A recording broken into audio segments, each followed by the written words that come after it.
Hello, everyone. Welcome back to the 1-0 podcast. I'm Joel Haas. I'm Lyle Alenstein. I'm Lexie Linderman. Today, we're going to be talking some NFL Draft. We're also going to be talking about Happy Valley United's newest NIL initiative, and then we'll take some questions from you guys. So to start, we have the NFL Draft coming up. Penn State has a chance to break its record for most draft picks in a 7-round draft. The record is 10, set in 1996, and they have 13 guys who have declared. So, I mean, do you guys see them reaching that number? How many Nittany Lions do you think will get taken? I want to say 10. I think Alex Falcons, Trey Potts, Keenan Ellis, those guys on the bottom of the board, I think that they're going to get training camp offers. I don't think they're going to hear their names called. But I think Daquan Hardy's the guy that's going to be up in the air. I think he's been mocked around that 6-7 range just because of his upside as a punt returner. But I think if they want to tie that number 10 for the program record, he's going to be the kind of guy that needs to get selected in the later rounds. Yeah, I also feel like I agree with that. I think Daquan is definitely a up-in-the-air guy. He could hear his name called. He could not. I mean, it just depends on if the team values his upside and his punt returning that highly. But I also think that Johnny Dixon's another toss-up. I mean, he's been mocked pretty late. I mean, had a good college tape, but not great. Don't know. He definitely is a project to work on, so that's another one where, could make or break whether they tie that record or break that record. Yeah, I think it's really the entire cornerback room with King, Dixon, and Hardy. They're all kind of borderline guys who their stocks have changed pretty drastically. I mean, King went from first round to we've even seen undrafted. I still think he goes sixth round-ish.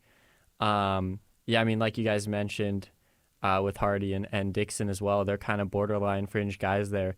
So it'll be interesting to see, but if even 9 go, that's still the second most all-time for Penn State since it moved to 7 rounds.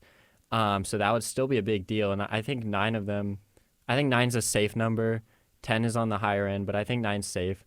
And if you guys want to check out our full predictions, that's up on the website, our staff predictions with every player, where we think they're going to go, what team, things like that. But kind of moving on, Happy Valley United trying to make a move, recently launching a new campaign with the goal of raising $500,000 in NIL funds. The timing of it obviously lines up with the opening of the spring portal window.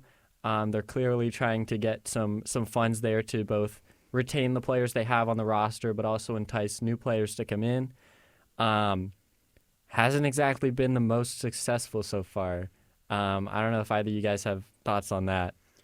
Yeah, so when I checked right before we started recording, they were at 16% of that $500,000 goal, and it's been out for about a week.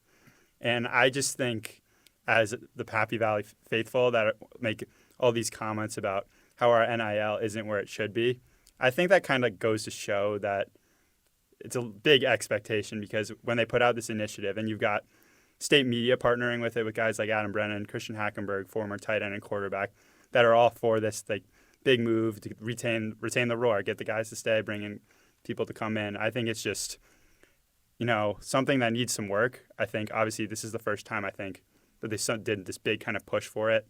So I think it needs some tweaks, but I think they need to, going forward, get more fan engagement, because if they want to step up the state of the program, that's something that they need to contribute toward.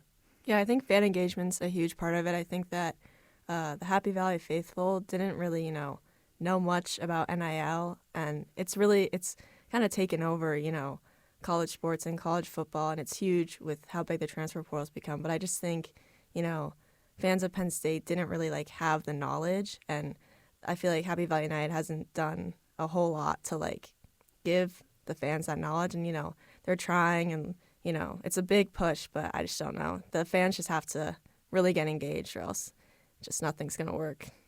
Yeah, they're definitely falling behind other schools. I pulled up the numbers. They're at 19% now, so we've made a little bit of progress.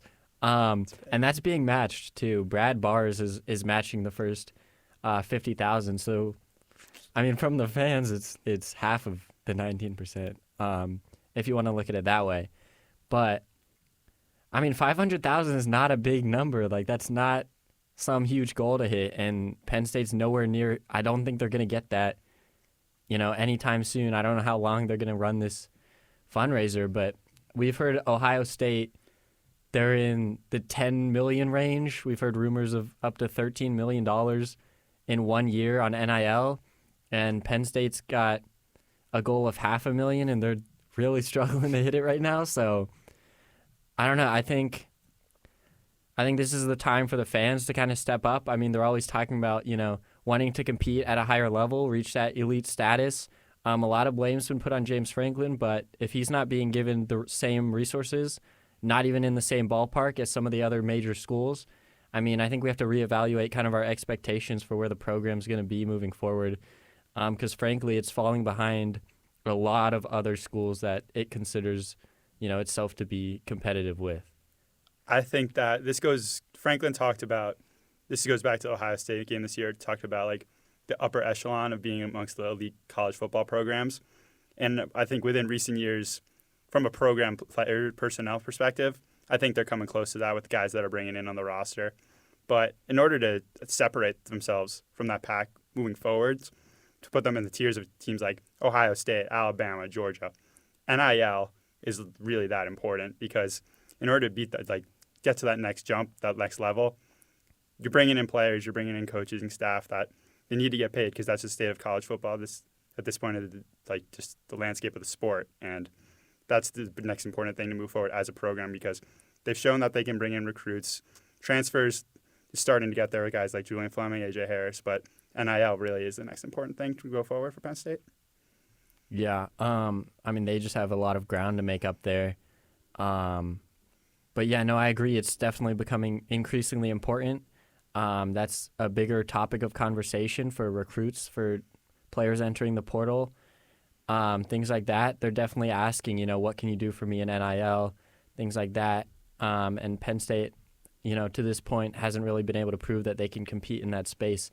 And I mean, we're never going to get, the inside information, but I wouldn't be surprised if Penn State's lost out on a few big time, recruits or transfers just because they didn't have the funding to kind of bring them in and be competitive with even some of the smaller schools. Even a school like Memphis that recently had a $25 million deal with FedEx.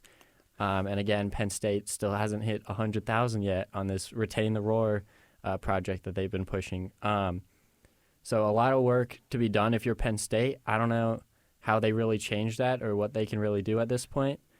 But yeah, they're really far behind a lot of the other schools that they want to be competitive against. So I think there's going to have to be some kind of major change there if they really want to compete. But we can move forward into some of the questions that we got. So one of our questions is picking a trap game on Penn State's schedule for next season. So I can go first, and I would go with West Virginia here, just because I think a lot of people are sleeping on the Mountaineers. Neil Brown, going into last year, was on the hot seat. I don't think he had made a bowl game up to that point, and then they rattle off a 9-4 season. I know they had a couple close losses in there. Could have been a 10-win season even. I don't think they finished ranked, but beat UNC in the Mayo Bowl, get some momentum kind of moving into this season. Not a lot of people taking them seriously. They're not going to be a ranked team week one, but Penn State has to go on the road. West Virginia, it's a sneaky good environment. Can be tough to go play there. And I think they've got a solid squad coming back with a lot of key pieces returning. But Lexie, if you want to go, I don't know who your trap game is for next year. Yeah, I definitely think West Virginia is definitely a trap game. For me, the one that stands out is at Wisconsin, that October 26th game. They have Ohio State the very next weekend, and Franklin always says 1-0 mentality, but it can be hard to not look ahead when you have Ohio State coming right up next. And Wisconsin and Penn State's games are always close. I mean, they haven't played since 2021, but I think Penn State only won like 16-10 or something like that. They got a quarterback in the portal from Miami, Tyler Van Dyke, and they have a bit of a competition going on with the quarterbacks in the spring. At least that's what the coaches have been saying. But still definitely it's going to be a tough environment. And it's just also just still they could just be looking ahead, and definitely could be a trap right there. Yeah, I mean, I agree with both West Virginia and Wisconsin. I'm not going to lie. You guys both took my picks there, so kind of scrambling. But I'm going to say Washington just because I think Will Rogers transferring from Mississippi State, obviously he proved he can compete in the SEC last year. That's a different kind of caliber quarterback. I think that Penn State hasn't really seen anyone like before just based on last season. But, yeah, also team competed in the national championship last year. So obviously coaching departures, Michael Penix is gone, but at the end of the day, I think that game will have some kind of buzz coming into Beaver Stadium. So if I had to pick coming after Wisconsin, West Virginia, I'm going to go with Washington for the trap game. Gotcha. Okay, so we've got a question from J. Tooman21. Which Penn State draft prospect do you think has the best chance at NFL? I almost said NHL. NFL success beyond Chop and Olu. Lyle, you want to go? Yeah, so this might be a little bit of a surprise, but I'm going to go with Kalen King. I think just because his draft stock fell so much. That's bold. It is bold, but I like it, though. It's, I'm a bold guy. So I just think because his draft stock fell so much, obviously didn't have a great combine, because he ran a 4.61, came back at Penn State's pro day, improved it, ran a 4.51, but I just think this season, I don't think he really lived up to the expectations. I mean, got fried by Marvin Harrison Jr. I'm not really going to look too much into that because he's one of the generational wide receiver prospects we've had in the past couple of years in the NFL. But I just think because his stock fell so low, I think can fluctuate anywhere between the fourth is where I started looking at NFL teams. I'm like, all right, what are you doing not picking this guy? But I think between 4 and 7, I just think whatever team takes a shot at him, you get him under right development. I think he can be a serviceable at his ceiling cornerback too, but I think he's got a lot of upside, I feel like, and I don't see why NFL teams shouldn't take a shot at him. My pick's definitely a little bit safer than Lyle's. I'm gonna say Theo Johnson. Great pick still, though. Great pick. He is he's just an athletic freak. Everything is there for him to succeed at the next level. I mean, he didn't see a ton of pass catching action at Penn State, but in what he saw, he definitely proved that he has what it takes to compete at the next level. And the Penn State tight end factory just keeps producing NFL caliber guys, and Theo's just the next one. I mean, like I said, his combine and pro day was just outstanding. Really showed NFL scouts exactly what he brings to the table. And he might need to develop a little bit, but the run blocking's there, the pass blocking if needed. It's there. He's definitely a well-rounded tight end prospect that I think in the second and third round is definitely, I would say, a little bit of a steal. Yeah, definitely. I kind of agree with that too. I probably would have gone with Theo. But I guess outside of that, and this is kind of a lame answer, but I just have to say Adisa Isaac, which I know he's like the highest remaining projected player since Olu and Chop we can't pick. But, I mean, he's there for a reason. We saw really good production this year. Last year, same thing. Great get-off, physical, good outside move, gets to the quarterback, plays smart, plays through the whistle, team captain this year, so everything you kind of look for in a veteran guy coming in. I think he's set up for a long NFL career, and he'll make some money there in the big leagues. Is there anyone that you guys think their projection is just way off, like either way too high or way too low, either direction? I would say Theo. I just think he's kind of fluctuating, I think, from when I last checked, like 3, 4, 5.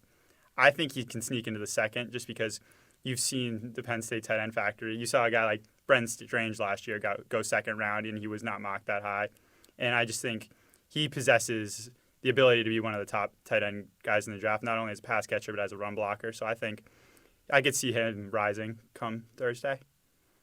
I'm going to say I think Daquan Hardy's been a little slept on, I guess. I mean, he's projected probably either undrafted or like late 7th round, but I think he has a ton of potential and upside. I mean, he's playing beside, Kalen King and Johnny Dixon, so it's kind of hard to stand out, especially because they've been, nationally talked about and everything. And so is Daquan, but I think the potential is definitely there and the upside's definitely there. And if he can just get the right development, then he's definitely going to be a really good NFL caliber cornerback. I like the Daquan pick. I will raise you the Johnny Dixon. I think when you look at it, we talked about it a little bit earlier, but all three cornerbacks are kind of lower projected now. They were, Kalen was first round at one point. Dixon, I think, was up in like fourth round at one point and then kind of dropped off after the Senior Bowl. And he's kind of fallen. I know he got injured while he was there. I don't think it's anything serious. But, Penn State, you look at the numbers or you watch the film, either way you want to slice it, had one of the best secondaries in the country last year.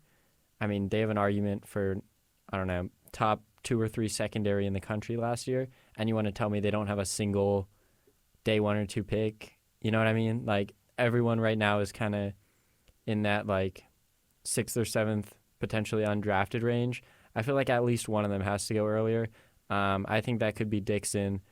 I liked what I saw. I know he was a little bit handsy at times. That's kind of the knock on him, but I think he has good speed. I think he has good technique. Uses his hands well. Again, draws some flags there, but pretty physical. I just like how he plays. I think it'll translate really well to the next level.